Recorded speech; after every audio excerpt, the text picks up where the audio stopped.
नमस्कार दोस्तों, HRDIS में आप सभी का स्वागत है। आप सभी लोग कैसे हैं? आई होप कि आप सभी लोग अच्छे होंगे और अपनी पढ़ाई को अच्छे से कर रहे होंगे। देखिए, कल हमने ज्योग्राफी की आपकी पहली क्लास ली थी और स्ट्रक्चर ऑफ एटमॉस्फेयर जो हमने पढ़ाया था उसमें हमने कुछ चीज़ें आपको बताई थी। ठीक, तो एटमॉस्फेयर क्या कहते हैं मैंने आप कल बताया था कि पृथ्वी जो आपकी होती है, पृथ्वी के ऊपर जो गैसीय जो आवरण होता है वही एटमॉस्फेयर होता है, यानी कि विभिन्न प्रकार की गैसें उसमें प्रेजेंट होती हैं। ठीक है, तो कल मैंने कुछ गैसों के बारे में बताया था। ठीक है, तो वो ध्यान रखिए, वो क्लास आपका जाइएगा क्या कहते हैं डिस्क्रिप्शन बॉक्स में, और डिस्क्रिप्शन बॉक्स में आपकी क्लासेस का लिंक दिया हुआ है, वहाँ पर जा कर के आप क्लास को देख सकते हैं। आज ये क्लास आपकी सेकंड है और इसमें आज हम डिटेल में पढ़ेंगे कि जो स्ट्रक्चर होता है एटमॉस्फेयर का वो कैसा होता है और उसमें कौन कौन से स्फीयर्स यानी कि कौन कौन सी लेयर्स पाई जाती हैं, उसका क्या क्या योगदान होता है। उसके पहले थोड़ा सा डिस्कस करना चाहूँगा कि चार प्रकार की जो गैसेस होती हैं। हालांकि इसको मैंने कल बताया था, आज दोबारा से मैं इसको बता दे रहा हूँ क्योंकि यहाँ से इतने से यानी कि नाइट्रोजन, ऑक्सीजन, आर्गन और CO2 से इतने ही गैसेस से आपके 2-3 प्रश्न बन जाते हैं, तो वो महत्वपूर्ण होते हैं। आइए चर्चा एक बार कर लेते हैं। तो सबसे पहले तो यह पूछ लेता है कि नाइट्रोजन की प्रतिशतता हमारे वायुमंडल में कितनी है।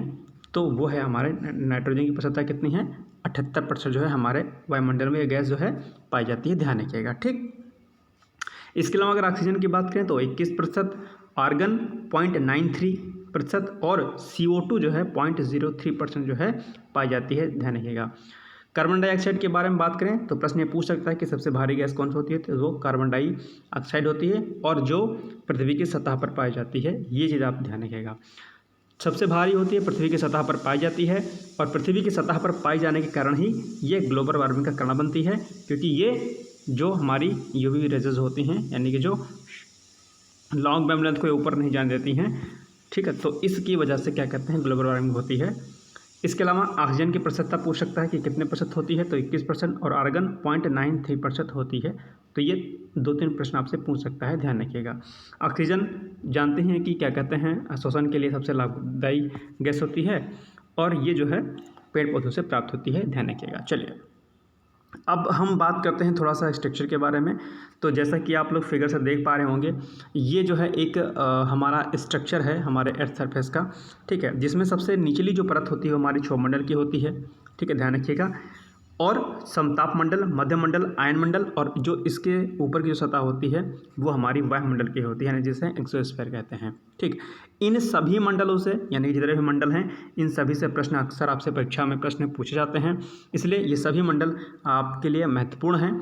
और अगर इतना आपने प्रिपेयर कर लिया तो कम से कम 3 से 4 प्रश्न आपके 5-6 प्रश्न आपके बन जाएंगे और एक ना एक प्रश्न आपका इस वाले जो आपका ये टॉपिक है स्ट्रक्चर ऑफ एटमॉस्फेयर से वहाँ से आता ही आता है। तो चलिए फिर सबसे पहले हम बात करेंगे क्षोभमंडल की, जिसे हम इंग्लिश में बोलते हैं ट्रोपोस्फीयर। एक बात ध्यान रखिएगा कि क्षोभमंडल के साथ साथ में आपको ट्रोपोस्फीयर भी याद रखना है कि क्षोभमंडल को क्या बोलते हैं, ट्रोपोस्फीयर भी बोलते हैं, क्योंकि कभी कभी क्या होता है परीक्षा में आपके क्षोभमंडल ना दे करके ट्रोपोस्फीयर दे देगा और आप कन्फ्यूज हो जाएंगे। तो हिंदी के साथ आपको इंग्लिश याद रखनी है कि क्षोभमंडल को ट्रोपोस्फीयर भी बोलते हैं। ठीक है, चलिए अब बात करते हैं क्षोभमंडल के बारे में कि इससे कौन कौन से प्रश्न बनते हैं। ध्यान रखिएगा, इन सभी जो आपके स्फीयर्स हैं यानी जो जितने भी आपके लेयर्स हैं इनमें सबसे ज़्यादा इंपॉर्टेंट अगर कोई है तो वो क्षोभमंडल यानी कि ट्रोपोस्फीयर ही है। इससे प्रश्न ज़्यादा पूछे जाने की संभावना बनती है हमेशा, इसलिए इस पर हम थोड़ा डिटेल में बात करेंगे। चलिए देखिए, ध्रुवों पर इसकी ऊंचाई कितने किलोमीटर होती है, 8 किलोमीटर होती है। देखिए, ये जो हमारा एरिया है ये ध्रुवीय क्षेत्र है और इसके अलावा ये जो हमारा क्षेत्र है ये क्या है, हमारा आपका विषुवतीय क्षेत्र है। तो ध्रुवों पर ये 8 किलोमीटर है और यहाँ तक ये इसकी ऊंचाई जो है 8 किलोमीटर से 16 किलोमीटर की ऊंचाई तक ये पाया जाता है, ध्यान रखिएगा।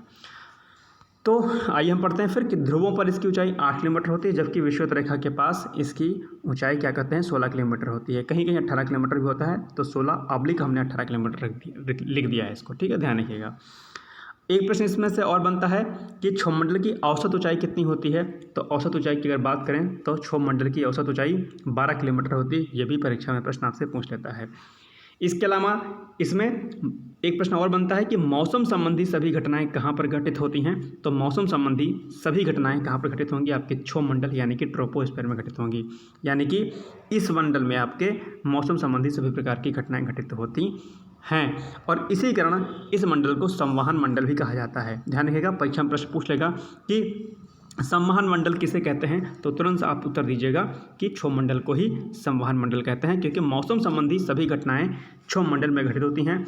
और मौसम संबंधी अगर सभी घटनाओं की बात की जाए तो जैसे कि तूफान हो गया और क्या कहते हैं जो सर्द हवाएं हो गई, बादल का बनना हो गया, ठीक है, वर्षण का होना हो गया, जितने भी मौसम संबंधी आप सभी घटनाएं देखते हैं वो कहाँ घटित होती हैं? क्षोभ मंडल में घटित होती हैं, ध्यान रखिएगा। चलिए, इसके अलावा जो इसमें महत्वपूर्ण पॉइंट है वो ये है कि इस मंडल में प्रति 165 मीटर की ऊंचाई पर, यानी कि 165 मीटर की अगर ऊंचाई पर आप जाएंगे तो क्या होगा?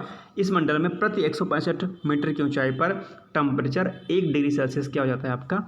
कम हो जाता है। यानी कि इसे क्या बोल देंगे? इसे हम बोल देंगे सामान्य ताप ह्रास दर कहते हैं। तो परीक्षा में आपसे प्रश्न पूछ लेगा कि सामान्य ताप दर ह्रास किसे कहते हैं, तो अब बताइएगा कि 165 डिग्री सेल्सियस की ऊंचाई पर टेम्परेचर, क्षोभ मंडल में प्रति 165 मीटर की ऊंचाई पर टेम्परेचर का 1 डिग्री सेल्सियस का कम हो जाना ही सामान्य ताप दर ह्रास कहलाता है। परीक्षा में ये पूछ लेगा सामान्य ताप ह्रास दर और कई सारे ऑप्शन दे देगा और पूछेगा कि बताइए कि ये क्या होता है, तो आपको पता होना चाहिए। ठीक, इसके अलावा इसमें एक महत्वपूर्ण पॉइंट है कि गर्मी में क्षोभ मंडल की ऊंचाई क्या होती है? बढ़ जाती है, और ठंड में ऊंचाई क्या होती है? घट जाती है। ठीक है, ये पॉइंट ध्यान रखिएगा। ऐसा क्यों होता है आइए मैं आपको बताता हूँ। ठीक, क्या कह रहा है कि गर्मी में क्षोभ मंडल की ऊंचाई क्या होती है? बढ़ जाएगी। ध्यान रखिएगा, देखिए अगर गर्मी आती है तो क्षोभ मंडल की ऊंचाई क्षोभ मंडल की ऊंचाई होगी क्या हो जाएगी? बढ़ जाएगी। क्यों बढ़ेगी? क्योंकि हवाएं जब गर्मी में गर्म होंगी तो गर्म होकर हवाएं क्या होती हैं? हल्की होंगी, और हल्की होकर के क्या हो जाएंगी? ऊपर उठेंगी। तो जब ऊपर उठेंगी तो क्या होगा? इसका जो एरिया हो जाएगा वो बढ़ जाएगा। जबकि वहीं दूसरी ओर ठंड में क्या होगा? ठंड में हवाएं ठंडी रहेंगी, और जब ठंडी रहेंगी तो वो भारी रहेंगी, और भारी होकर क्या हो जाएंगी? नीचे की तरफ आएंगी, और जब नीचे आएंगी तो इसका जो एरिया है वो क्या हो जाएगा? कम हो जाएगा। इसलिए क्षोभ मंडल की ऊंचाई गर्मियों में बढ़ जाती है, जबकि वहीं दूसरी ओर ठंड में क्षोभ मंडल की ऊंचाई घट जाती है। रीजन मैंने आपको बता दिया, ध्यान रखिएगा। ठीक, तो ये क्षोभ मंडल से बनने वाले कुछ प्रश्न हैं, ये आपको पता होना चाहिए। ठीक, चलिए समताप मंडल की बात करते हैं अब। तो समताप मंडल कहाँ से कितना होगा? यानी कि क्षोभ मंडल की सीमा से लेकर के 50 किलोमीटर की सीमा तक का जो क्षेत्र होगा वो क्या कहलाएगा? आपका समताप मंडल कहलाएगा। समताप मंडल में दो बहुत पेट क्वेश्चंस पूछता है कोई भी आयोग हो या कोई भी अन्य परीक्षा हो, कि वायुयान होते हैं आपके, यानी कि जो प्लेन वगैरह होते हैं वो किस मंडल में उड़ाए जाते हैं? तो वो जो है आपका समताप मंडल में ही वायुयान आपके उड़ाए जाते हैं। इसके अलावा एक प्रश्न इसमें से और बनता है, वो ये बनता है कि ओजोन परत जो आपको होती है वो कहाँ पर पाई जाती है? तो यानी कि O3 जिसे बोलते हैं, तो O3 भी आपकी समताप मंडल, यानी कि जिसे हम स्ट्राटोस्फीयर कहते हैं, वो पाया जाता है। ठीक, इसके अलावा में तीसरा प्रश्न इसमें से क्या बन जाएगा? तीसरा प्रश्न बनेगा कि इस मंडल में ऊंचाई बढ़ने पर टेम्परेचर क्या होगा? एक बार बढ़ेगा। यहाँ पर टेम्परेचर क्या होगा? इंक्रीज करेगा। ध्यान रखिएगा। ठीक, तो ये दो इससे बहुत महत्वपूर्ण प्रश्न बनते हैं समताप मंडल यानी कि स्ट्राटोस्फीयर से। ठीक, देखिए पॉइंट्स पढ़ते हैं एक बार, कि क्षोभ सीमा से 50 किलोमीटर तक के क्षेत्र को समताप मंडल कहते हैं। O3 की प्रेजेंस होती है इसमें, यानी कि जो आपका ओजोन लेयर है वो यहाँ पर प्रेजेंट होती है। मौसम संबंधी घटनाएं घटित नहीं होती हैं, इसी कारण यहाँ पर क्या होता है? वायुयान जो है उड़ाना संभव होता है। ध्यान रखिएगा, टेम्परेचर यहाँ पर क्या होगा? बढ़ेगा। ठीक है, क्यों? क्योंकि O3 जो होती है वो UV रेज को क्या करती है? इंक्रीज भी करती है। ये चीज़ आप ध्यान रखिएगा। तो समताप मंडल से ये आपके 2-3 प्रश्न यहाँ से बनते हैं, इंपॉर्टेंट है, ध्यान रखिएगा। और आपको पता है कि ओजोन के बारे में आपको पता ही होगा कि ओजोन, ठीक है, क्यों ओजोन गैस क्या कहते हैं बढ़ रही है? CFC वगैरह के कारण, ठीक है, जो कि ग्लोबल वार्मिंग का कारण बनती है, और ग्लोबल वार्मिंग ही कहीं ना कहीं क्लाइमेट चेंज का कारण बनता है, ये आपको पता होगा। डिटेल्स में हम जब पढ़ेंगे तो ग्लोबल वार्मिंग या ओजोन जब पढ़ेंगे तो हम आपको डिटेल्स में ओजोन के बारे में बताएंगे कि ओजोन का फॉर्मेशन कैसे होता है, यानी कि ओजोन बनती कैसी है, और इसका रोल हमारे जो पृथ्वी पर है कैसे होता है, क्या होता है।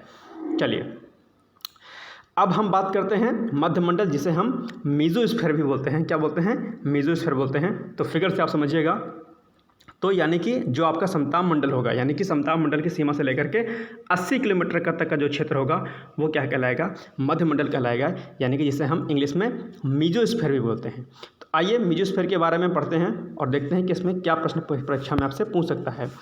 तो पॉइंट है कि समताप मंडल से 80 किलोमीटर तक का जो क्षेत्र होगा वो क्या होगा आपका वो जो है क्या होगा, मध्य मंडल कहलाएगा। ठीक, जो कि मैंने आपको फिगर से समझा दिया। यहाँ पर क्या होगा, जब टेम्परेचर बढ़ेगा, ठीक है, यानी जब ऊंचाई यहाँ पर जब बढ़ेगी तो यहाँ पर टेम्परेचर क्या होगा, एक बार दोबारा से घटेगा, ध्यान रखिएगा। ठीक है, फिगर इसको जैसा मैंने बनाया वैसा बना लीजिएगा। देखिए समताप मंडल में क्या था, ऊंचाई बढ़ने पर टेम्परेचर यहाँ पर भी बढ़ रहा था, जबकि इसके विपरीत होगा मध्य मंडल में, यहाँ पर ऊंचाई बढ़ने पर टेम्परेचर क्या हो जाएगा, एक बार इंक्रीज हो जाएगा। ये देखिए लिखा हुआ है, माइनस का चिन्ह बना हुआ है। मध्य मंडल के बाद आपकी जो सीमा आएगी वो आएगी आयन मंडल की। तो मध्य मंडल से लेकर के, मध्य मंडल की सीमा से लेकर के 640 किलोमीटर तक का जो एरिया होगा वो क्या होगा, आपका आयन मंडल होगा। आयन मंडल से कई प्रश्न पूछे जाते हैं, मुख्यतः 2-3 प्रश्न बनते हैं। आइए आयन मंडल यानी कि जिसे हम आयनोस्फीयर भी बोलते हैं, आइए इसको समझते हैं कि आयनोस्फीयर क्या होता है आपका। ठीक, देखिए 80 किलोमीटर से लेकर के 640 किलोमीटर तक की ऊंचाई के क्षेत्र को क्या बोलेंगे, आयनोस्फीयर बोलेंगे। ठीक, यानी कि जिसे हम आयन मंडल भी कहते हैं। यहाँ पर क्या होगा, यहाँ पर अल्प मात्रा में आपकी नाइट्रोजन और ऑक्सीजन की प्रेजेंट होती है, बहुत अल्प मात्रा में होती है, ज़्यादा नहीं होती है। इसके अलावा यहाँ पर उल्का पिंड के प्रवेश करने पर आयनीकृत प्लेट से टकराकर ये टूट जाते हैं, यानी कि अगर यहाँ पर उल्का पिंड जो होते हैं वो यहाँ पर क्या होते हैं, टूट जाते हैं, ध्यान रखिएगा इस चीज़ को। ठीक है, और उल्का के बारे में आपको पता ही होगा कि जब पृथ्वी के ऊपरी सतह से कोई पत्थर आता है, ठीक है, तो आयन मंडल में आकर के वो आयनीकृत हो जाता है और वहाँ पर वो जलने लग जाता है, जिसे हम, ठीक है, तारा टूटना भी कहते हैं। लेकिन तारे टूटते नहीं हैं, ध्यान रखिएगा, क्योंकि वो गैसियस फॉर्म में होते हैं। ठीक, तो ये पॉइंट यहाँ पर आपको ध्यान रखने वाला है। और आयनीकृत प्लेट यही आपकी होती है। ठीक, और जो भी आपके जो भी यहाँ से जो भी कोई चीज़ें भेजी जाती हैं, कोई भी जो रेजेस भेजी जाती हैं, यानी कि जो कोई चीज़ भेजी जाती है तो यहाँ से टकरा करके वापस आ जाती है। तो इसीलिए टेलीविज़न वगैरह जो आप देखते हैं, ठीक है, वो क्या कहते हैं, उपग्रह के माध्यम से आपको पहुँचाई जाती हैं। ठीक है, तो ये ध्यान रखिएगा। चलिए, वायुमंडल की बात करें तो सबसे हल्की गैसें यहीं पर पाई जाती हैं, जैसे कि नाइट्रोजन, हाइड्रोजन टाइप की गैसेस जो है यहाँ पर प्रेजेंट होती हैं। संचार उपग्रह का छोड़ा जाता है। एक बात ध्यान रखिएगा, कहीं कहीं संचार उपग्रह आपके आयनोस्फीयर में लिखा रहता है, कहीं कहीं वायुमंडल में लिखा रहता है। तो सबसे ऊपरी परत होती है वायुमंडल की होती है। ठीक है, तो संचार उपग्रह जैसे वायुमंडल या क्या कहते हैं आपका आयनोस्फीयर हो गया, वैसे मोस्टली आयनोस्फीयर में ही होता है। तो आयनोस्फीयर में चूँकि आयनीकृत मंडल होता है, ठीक है, तो वहाँ पर क्या होगा कि जो रेजेस होंगी वो जाएंगी, विशेष रेडियो एक्टिव जो हमारी रेजेस होती हैं, रेडियो जो रेज होती हैं, वो वहाँ से आयनीकृत होकर के वापस आ जाती हैं उपग्रह के माध्यम से, और तो ही हमारे टेलीविज़न वगैरह हम देखते हैं। ठीक है, यानी कि संचार जो हमारा होता है, जो कम्युनिकेशन जो देख पाते हैं आप चीज़ों का, वो इसी क्या कहते हैं आयनोस्फीयर से होता है। कहीं कहीं उपग्रह भेजने की बात वायुमंडल में भी कही जाती है, ध्यान रखिएगा। ठीक है, तो ऑप्शन के ऊपर है, अगर आयनोस्फीयर होगा उपग्रह, अगर पूछ लेगा कि उपग्रह किस में छोड़े जाते हैं, कौन से मंडल में, तो अगर ऑप्शन में आयन मंडल होगा तो आप आयन मंडल लगाइएगा, अगर आयन मंडल नहीं होगा तो वायुमंडल होगा। दोनों ऑप्शन का होना वैसे नहीं होगा, एक दो वायुमंडल या आयन मंडल में से एक ही ऑप्शन पूछ लेगा कि उपग्रह कहाँ छोड़े जाते हैं, तो ध्यान रखिएगा आयन मंडल में छोड़े जाते हैं, क्योंकि वो परत आयनीकृत होती है। और आयनीकृत होने के कारण क्या कहते हैं, जो हमारे रेडियो जो रेजेस होती हैं वो वहाँ से टकरा करके वापस पृथ्वी तक आ जाती हैं, जिससे हमारे टेलीविज़न और रेडियो व अन्य जो संचार संबंधी हमारे टूल्स होते हैं वो काम करते हैं, ध्यान रखिएगा। ठीक, वायुमंडल जैसा कि मैंने आपको बताया सबसे हल्की गैसें यहाँ पर पाई जाती हैं। ठीक, इसके अलावा इसमें क्या होता है कि सौर तूफान के प्रभाव से ध्रुवीय प्रदेशों में प्रकाश की घटनाएं घटित होती हैं इस मंडल में, जिसे उत्तरी ध्रुव पर अरोरा कोरियोलिस और दक्षिण ध्रुव पर अरोरा ऑस्ट्रेलिस भी बहते हैं। तो ये कुछ आपके महत्वपूर्ण प्रश्न इन क्या कहते हैं मंडल से बनते हैं। ठीक है, एक बार दोबारा से हम चर्चा कर लेते हैं कि क्षोमंडल सबसे पहली परत होगी। मौसम संबंधी सभी घटनाएं कहाँ पर घटित होंगी, क्षोमंडल में घटित होंगी। ठीक है, भारी गैसेस यहाँ पर प्रेजेंट होती हैं, CO2 की प्रेजेंस होती है। ठीक है, और यहाँ पर टेम्परेचर क्या होगा, कितने डिग्री पर घटेगा, यहाँ पर जो टेम्परेचर आपका होगा इस मंडल में प्रति 165 मीटर की ऊंचाई पर टेम्परेचर 1 डिग्री सेल्सियस कम होता है, जिसे ही सामान्य ताप दर ह्रास कहते हैं, ध्यान रखिएगा। ठीक है, गर्मी में क्षोभमंडल की ऊंचाई बढ़ जाती है, ठंड में ऊंचाई घट जाती है। ठीक, इसके अलावा समताप मंडल होता है, इसकी ऊपरी परत 50 किलोमीटर तक की होती है। एक बार दोबारा से यहाँ पर ऊंचाई बढ़ने पर टेम्परेचर घटता है इस मंडल में। यहाँ पर वायुयान वगैरह उड़ाए जाते हैं। क्यों उड़ाए जाते हैं? क्योंकि यहाँ पर मौसम संबंधी घटनाएं घटित नहीं होती हैं। इसके साथ साथ में ओजोन जो परत होती है, यानी कि जो ओथरी होता है, वो भी समताप मंडल में ही आपसे पाया जाता है। इसके अलावा इसके ऊपरी परत जो होती है, यानी कि समताप मंडल से लेकर के 80 किलोमीटर तक का जो क्षेत्र होता है वो आपका मध्य मंडल होता है। ठीक, और मध्य मंडल से लेकर के 640 किलोमीटर तक का जो एरिया होता है वो आयन मंडल होता है। यहाँ पर परतें आयनीकृत होती हैं। ठीक है, और आयनीकृत होने के कारण ही यहाँ पे जो भी रेजेस भेजी जाती हैं पृथ्वी से, ठीक है, संचार के लिए, वो टकराकर वापस पृथ्वी पर आ जाती हैं, जिससे ही जो आपके रेडियो या टेलीविज़न या अन्य जो संचार उपग्रह संबंधी जो भी चीज़ें होती हैं, संचार से संबंधित जो भी टूल्स आपके होते हैं, वो काम करते हैं। और इसके ऊपर की जो परत होती है वो वायुमंडल की होती है। वायुमंडल का दरअसल अभी कितने किलोमीटर तक फैला है ये एग्जैक्ट किसी के पास जानकारी नहीं है। कोई 1350, कोई 1340 समथिंग कहता है, लेकिन एग्जैक्ट जो अभी डेटा है वो अभी तक नहीं बताया गया है कि दरअसल कितना होता है। तो ये कुछ प्रश्न इससे बनते हैं आपसे परीक्षा में, इन्हें आप ध्यान रखिएगा। ठीक है, बाकी मैंने कल थोड़ा सा इसके बारे में और बताया था, तो 2 लेक्चर में आपका ये स्ट्रक्चर ऑफ एटमॉस्फेयर कंप्लीट हो गया है। सारे प्रश्न आप इसे देख लीजिएगा कौन कौन से बन रहे हैं, और यहाँ से कम एक प्रश्न आपका हर हाल में परीक्षा में पूछा जाएगा। तो चलिए फिर कल मिलेंगे एक नए लेसन के साथ, एक नए चैप्टर के साथ। तब तक आप सभी लोग पढ़ते रहिए, मस्त रहिए, व्यस्त रहिए। अभी थोड़ी देर में आप एक वीडियो आपको और मिल जाएगा कि संसद का विशेष सत्र क्या होता है, जो कि अभी आपको हाल ही में केंद्र सरकार ने बुलाया है। उस पर हम 7 से 8 मिनट का एक लेक्चर अपलोड करेंगे, आप देखना मत भूलिएगा। अभी इस लेक्चर का अपलोड होने के बाद या इसके पहले वो लेक्चर आपका अपलोड हो जाएगा। संसद का विशेष सत्र इंपॉर्टेंट है, देख लीजिएगा एक बार। इसके अलावा डेली इस चैनल के माध्यम से करंट अफेयर्स आपको अपडेट किया जाता है। डेली सुबह करंट अफेयर्स आता है, उसको देखने और उसके साथ साथ में उसके नोट्स बना सकते हैं, या फिर PDF भी आप ले सकते हैं। आपको जल्द ही प्रोवाइड करा दी जाएगी वो PDF सारी। ठीक, तो चलिए फिर कल मिलते हैं नए सेशन के साथ। तब तक आप सभी लोग पढ़ते रहिए, मस्त रहिए, व्यस्त रहिए। जय हिंद, जय भारत।